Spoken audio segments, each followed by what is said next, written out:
Hello, hobbyists, and welcome to this second episode of Snapships, where Paul's got the Scarab, but what's the official name over there, Paul? The Scarab KLAW Light Fighter. Yes, against where I am playing the Sabre XB-04 Light Bomber.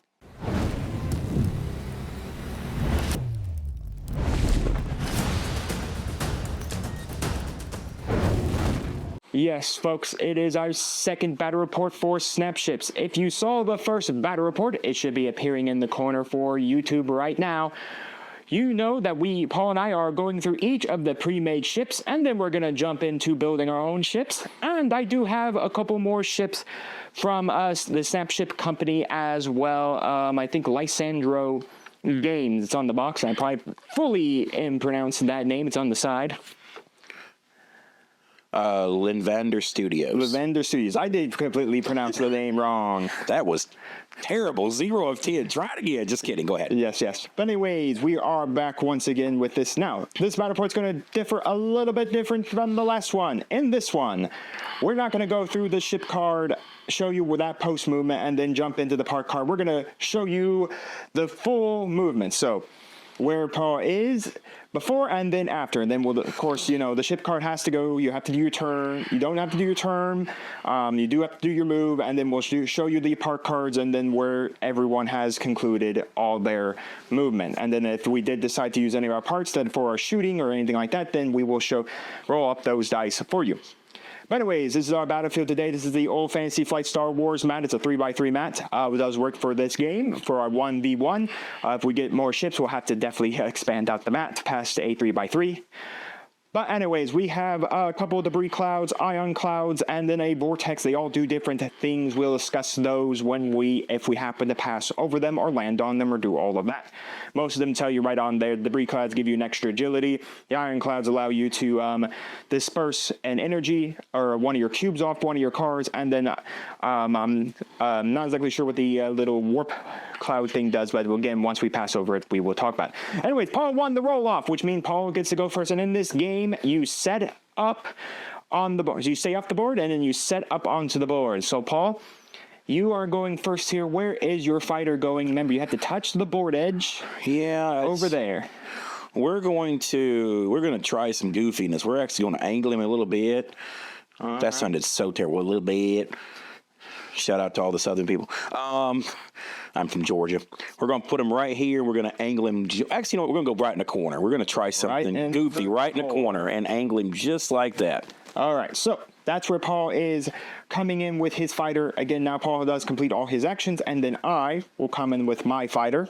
I'll place him down for you all, just so you know where he's going, and then complete all my stuff. So when we return, we will check out what Paul did with his fighter. So there is the before. Paul has finished his movement. He just decided to move his small, no card actions here. Again, the fact of the matter is Paul doesn't know where I am just yet, so he's not exactly sure what to do all that yet. And this is a rift. I looked at the back of the book, the rules book. That's a rift. If you overlap it, you just go straight where, just get a long movement wherever you are going. All right, so let's put down the Sabre. Well, the long boy, as I like to call him because he is long, went over into that corner. So now I'm going to resolve my ship card and then my cards. And I'll show you post-movement. Round 1 has concluded. I have finished my movement there. What I did was I used both of my SDU-14 jump engine and my X5-25 wings. I did the wings first, and then I did the engine. I did both their top functions. So I did a small move to my sides, then made a little turn, and then I made another little turn, and then made a moved large. I naturally moved large on my ship card, so I landed. I overlapped the ion cloud. So because I did that, I basically vented a red cube, even though I bent 5 naturally. So with that done, that is our board state as we move to the top of round 2. And we will see you all once Paul has concluded his movement as he starts round 2. Well, folks, here we are for some post movements for round number 2. Paul's fighter has finished all his movements there to show you all. Paul used his thrusters to gain extra agility. He is now agility 5. And then he, of course, used his tri-thrusters to then go long, gain an extra agility. So that is Paul's finishing movement. For me, after my ship card and some stuff, I just went up there. I did overlay the Typhoon, so I did get to go an extra long. And then after that, I decided to use my cockpit to allow me to roll up to 2 dice. And now I'm going to fire some pew laser cannons. Fire the lasers. Pew. Anyways, I'm going to get some nice 4 dice. All right, my laser cannons have a attack value of 2. Plus Paul's agility of 5, so I'm looking for 7 or greater on the little cannons. All right, rolling to look for 7s. I do have ability to reroll 2. That is a blank and a 2. So far 1. I'm going to spend both of my cubes to then reroll 2 because I can. So I got 1 hit in there. And I will nail 2.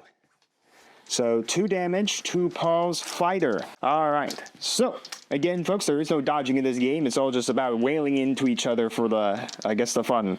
Anyways, I still have some stuff to do, so I will be back. After that, there is my final movement. I have decided to use my jump engine to make a U-turn with a long there. So that is my final position there for myself. So with that, this is the end of round number 2. We will see you all at the end of movements for round number 3 to roll some dice, if Paul, of course, gets close enough to ram. We'll see you all then. Welcome to post movements for round number 3. Paul Sabre has post moved in there. He has decided to give himself an extra agility, used his wings to make 2 turns, and that then ended him up there after, of course, doing all his ship cards first. I, myself, have flown there. After hitting my ship card, I went through the Typhon, flew there, and then I activated my jump engines to make a fancy U-turn. Put 2 cubes on my cockpit, and then I'm going to fire the Mark 16 autocannon into Paul's bum, right up the engine guts. All right, folks, so how this works again is we're going to go for that 4 dice. Now, I, since I'm shooting in the flank, get a +1 to my roll, so I'm hitting on 1. My hitting shots are 1, then +4 for Paul's agility is equal to 5. But then Paul's going to take 1 damage here automatically for shooting right into the rear of him, no matter how many shots I get. So I'm looking for 5s and above with a reroll of 2. And I got 3 crits in there. And then I'll spend a cube to reroll this to make that 1. Oh my goodness. It's going to be 5 damage overall, and then we need to resolve these crits. Oh God. 11 a day. Ooh, ow. All right, so I had 4 crits in there, so now we're going to resolve the crits. So we're going to go down the line. The closest card to Paul's ship card is going to be 1, 2, 3, 4, 5, 6. Again, if I hit 7 through anything else, then Paul gets to decide what he blows up here. It will be a 6. That will be your last part card there is been damaged. So flipping on over. Second critical result is a 3.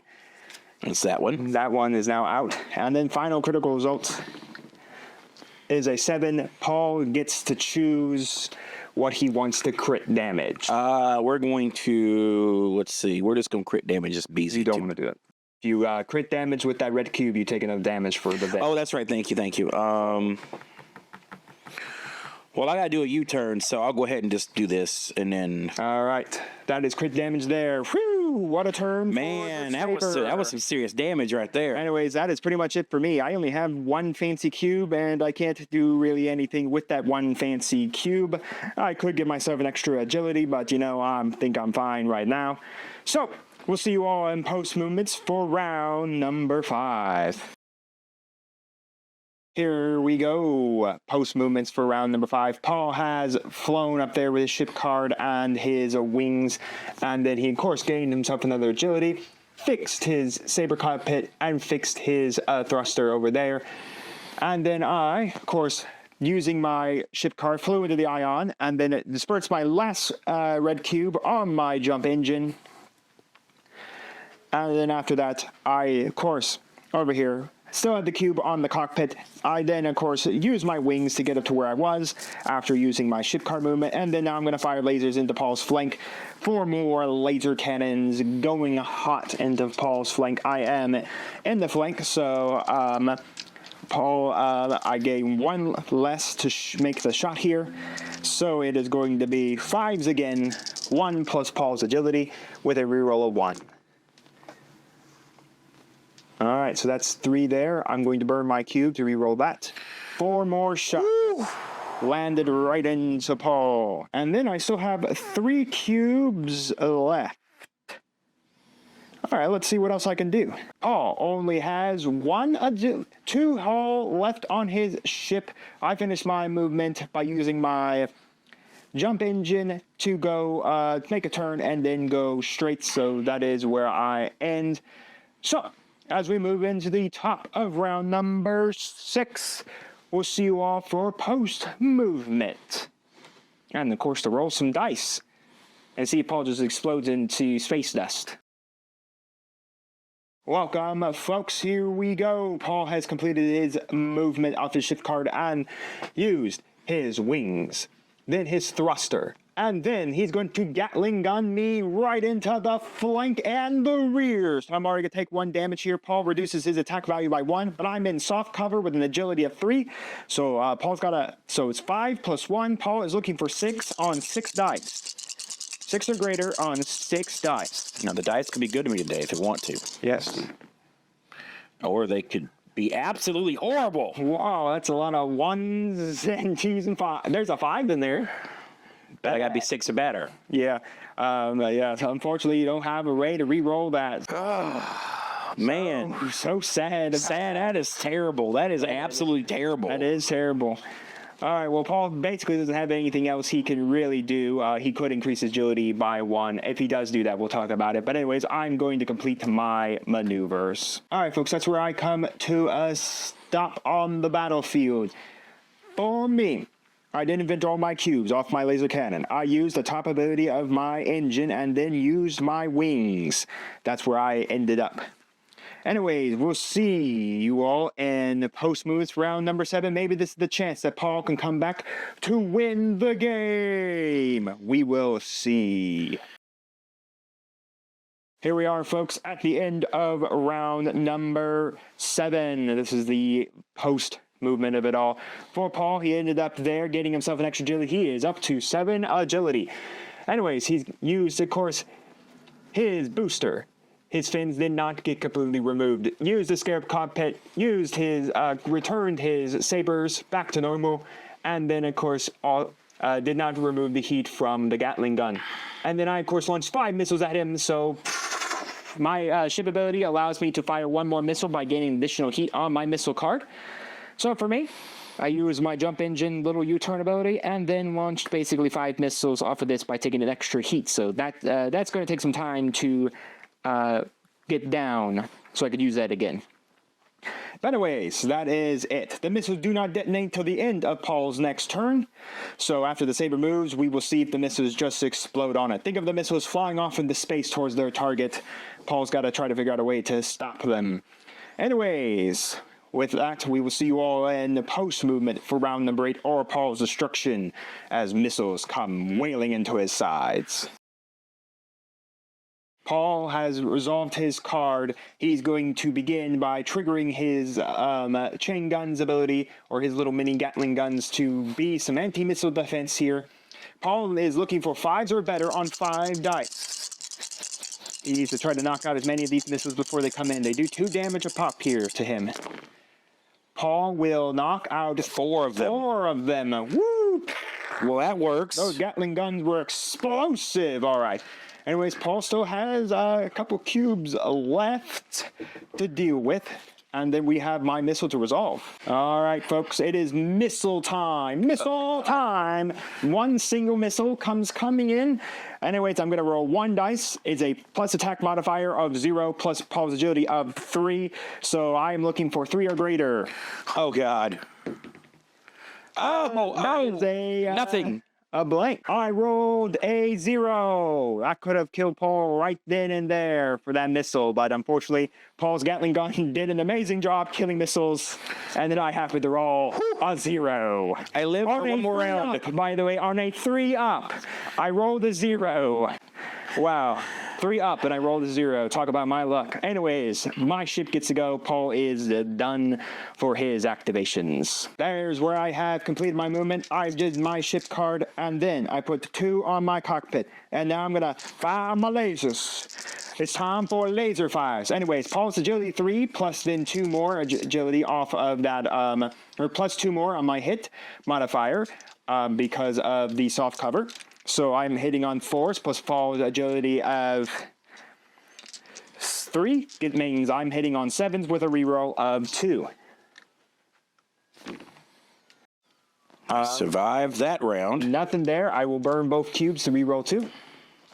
Oh, he's surviving, and he can ram me here. So it'll be very interesting exactly how Paul wants to do this. But unfortunately for me, I really don't have much else I'm going to do, folks. Everything else kind of puts me in a really bad position to kind of get, yeah, because anything else I do kind of puts me in a really weird position to do things. I guess I could warp engine to jump and move L. I might do that, so let's see if I will. All right, folks, I did call it there. That is where Paul and I are sitting as Paul gets ready for turn number 9 of this game. Let's see if his Sabre can actually do damage this time. We'll see you all after Paul has moved, or we need to move some dice, roll some dice. All right, folks, here we go. At the top of round number 9, Paul has completed his card move. He did his turn short move so he doesn't collide with me and possibly kill himself on 2 5+s on my rolls. I am a ship, size 4 ship, so I'd be rolling 4 dice looking for 2 5s, 5+s. But anyways, didn't do that. Then because his ship states that if he does a small maneuver, he gets the turn. So because his ship card does state he has to move small, he moved small, made a turn. Then used his wing to come on down 2. So we made double turn. Then Paul is now going to shoot his Gatling gun at range 1 and me in the face, hitting on 4s here to my 2 agility plus Paul's 2 hit point parameter. Be nice. 6 crits would be real nice right now. If I got a 𝐒𝐲𝐷, I call that the 𝐒𝐲𝐷 of snap ships. Or we just get nothing. I got 1 freaking hit on you. 1, man, Paul. You're no, actually 2 because it's 4 plus. 4 plus. All right, 2 damage there. All right, so Paul is now going to come in and blade wing me to death. So might as well, because that. The blade wings have resolved. Paul came in my front and then swoosh, trying to cut me in half here. These do 2 damage a pop. Look at Paul's looking for 4s. He only gets 2 rounds here. A crit and an 8. And an 8. All right. I'll take it. Take 4 damage from that. I'm at 13 so far. So down to 9. And then Paul gets to resolve a crit. He's looking for a 6 here, folks, so we'll do it. 1, 2, 3, 4, 5, 6. If Paul gets a 6, I get 3 more damage on my hide. You know, this would be nice. Paul doesn't want to see a 7 or higher. I pick it. A 1. No, my cockpit blew up. That's damage okay. Cockpit means I can't re-roll dice. Funny number.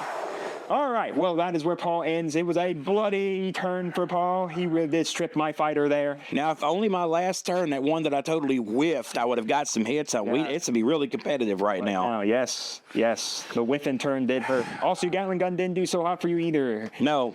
Second but I did shoot down your missiles, so yes, hey, we'll take it. It did. All right, my go. All right, for me, I am resolving my movement there. I am flanking Paul. I did not heal my cockpit so far, but I did use my jump to make my L move, move long and then make my L, or my U-turn, and then now I'm going to fire at Paul. I'm in his flank, so I'm hitting on 1 plus his agility of 4, so I'm looking for 5s or greater. I just need 2 of these to hit. I do not have a reroll. Nothing. All right. Paul, I feel really good. Let's launch more missiles. Oh, dear Lord. That's fine. Right, and I'm going to make it 5 missiles again. And after that, that is it for me. So we will see you all after post movement for round number 10. All right, folks. Paul has concluded his card movement there, using, of course, his small move, his turn, small move, and then turn for his ship ability. Anyways, 5 missiles. The Gatling gun has activated its anti-missile defense system. He's looking for an amazing number, 5 rolls. Again, remember, he's got to get 5 or higher to nuke out these missiles. All right. 5 or higher? Yeah, the missile is a quality of 5. Oh, yeah, that's right. Yeah. So you need 5 or higher to nuke missiles. And Gatling gun goes for anti-missile defense. Paul will knock out 2 of them. Oof. 3 are still left. Oof. Not as good as last time, but Not as good as last time, no. But anyways, Paul still has 2 cubes left, so we will see what he wants to do with those, and then we will resolve the missiles. Paul has finished. It's time for a missile death. 3 missiles come hitting in. They are 0 on their attack, on their value, plus Paul's initiative up 3. I'm looking for 3 pluses. I'm praying I don't see 1 2s and a blank.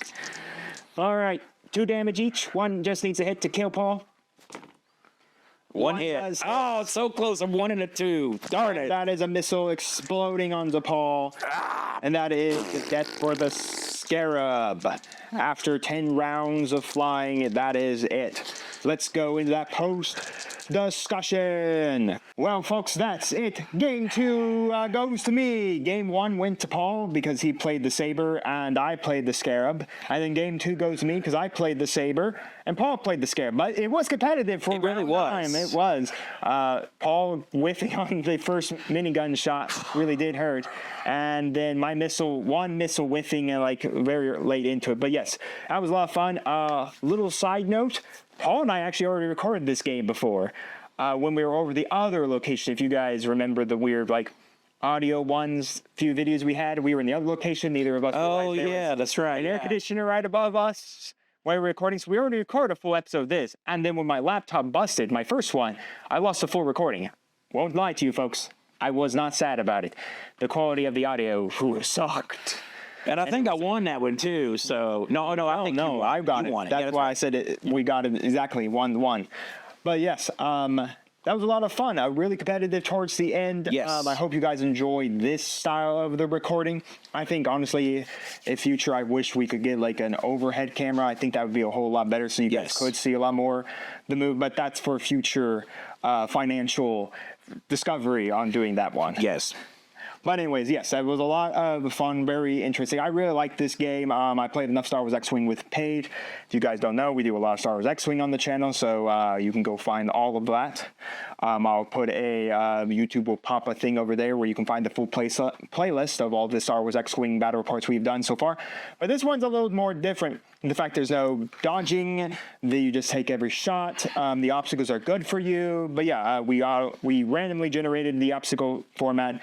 So yeah, it was a lot of fun. The Sabre does seem really, really good. The Scarab has struggled in both games so far. But again, we still have one more pre-built fighter, and then Paul and I are going to jump into building our own fighters for a couple battle report. And then I do have, there is another set of little scout fighters. So when we're ready to start putting in more fighters, again, I think we need to expand at the board, though. I think it needs to go from 3x3 to 4x3.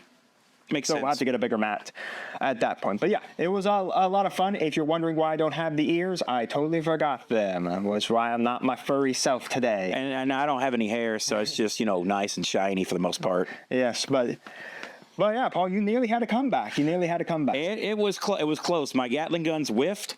I will say, because yours is long, mine's short, I think that does give a little bit of a disadvantage to the short. You have to change your gameplay up. It's hard to stay. It depends on the person you're playing with. If they're really if they know they can go longer, then they can kind of stay evaded more. But again, the dice we're traders today. It's fine. It happens. It's whatever. The last few battle reports, your dice have always been kind of... for a long time, they were great on my side. Apparently, I made them mad, and I don't know what I need to do. Sacrifice to the gods. Throw somebody in a volcano. He's going. Because I won't even play against them, so I have to find somebody else to sacrifice. Any volunteers, just, in the comments below. But yeah, no, it's just... dice whiff. Yeah, that's what happens sometimes. Yeah, and this is also one of the longer games where we see how many more rounds we win. We win 10 rounds in this game. Usually most games For instance, we've been Marvel Crisis Protocol for a while. It's like 3 or 4 rounds done. 3-4 rounds. X-Wing, Paige and I can only get about up to 6. If we get lucky, 6, we sometimes tie. We have to go to the 7th. Blood Red Skies, we've only had a rare few times we've gone through a lot of rounds. Usually they're done in 3 or 4. 3 or 4 or 5 at the max I've seen. 6. But I think we've had maybe one battle report where I think we went almost 12 rounds. I think it was very early in our career with Blood Red Skies. Yeah, and also one thing about this is though there's only one. You've only got one plane on each side, or one fighter, one whatever you want to call it. Therefore, your rounds go quicker. So 10 rounds, like I'm looking at I mean, we weren't even at this for 2 total hours. It wasn't even. It was probably an hour and a half, maybe. More like 4, maybe 75 minutes for 10 rounds. 10 rounds of Blood Red Skies could be like 4 hours. So, I mean, it's one of those that the rounds go by quickly, too. Yeah, the rounds do go by quickly. Now, we'll have to see how with more ships, because once you get in more ships, you have more gunfire going off. You can target one ship down sooner. So, yeah, it's very interesting. I still like this game. It's very, very simple. It's a fun little mechanic to build your own little ships. Again, once Paul and I start ready to build our own ships, we'll see what strange contraptions we decide to create. But yes, you can let us know down in the comments your thoughts on it. It's a great game if you have kids and you want to get them into the miniature scene. Yes. This is a great game to do it. The rules are extremely simple. There's nothing really overly complicated. It's a bunch of do some basic plus math, do this to do this. So it's really neat. It's over kind of like, personally coming from me, like we know Combat Storm. We have to, it's 4 pluses, -1, +1. Is it obstructing? Is it not obstructing? And so like, even from me from playing 40K a lot, all of 40K's major rules of movement, units, leaders, stuff like that, your stratagems.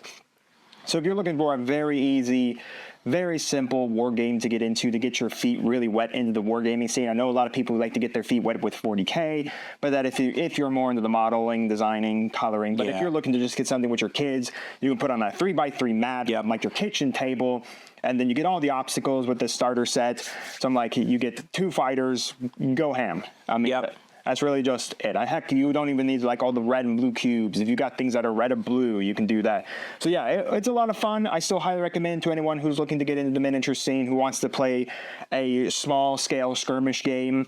Again, because there are 2 types. You have the large scale war games, and then you have the small scale skirmish games. So if you're looking for something very small scale that you can transport very easily and play with friends or family members or anything like that, this is a really good game to get into. Again, if you're on the side of large-scale wargaming, you're not going to find very much use here, because it's not like multiple fighters. It was 1v1. Yep. For small-scale skirmishers, this is a really good game. I still recommend to anyone who wants to really dip their toes into modeling, into getting into a game where you don't have to paint models or stuff like that, and you really want to get into it. And it's literally hand-built, so it's kind of that whole... the more I learn about things, like somebody who really is hands-on, you get to build it yourself. So it really is. It comes you can pre-build it, but you can also get creative and almost like Legos. You're making your own model. So it's I like it. I love it, actually. It's really fun. It's really fun. Well, anyways, let me know down in the comments your thoughts on the game. If we messed anything up, if you're a big Snapships Tactics fan and we messed anything up for you guys, let us know down in the comments. Also, let us know your thoughts on the way the battle report was corded. If you want a different way, if you guys actually want to see where the ship card ends us and then go into the parts cards afterwards, let us know that pathway.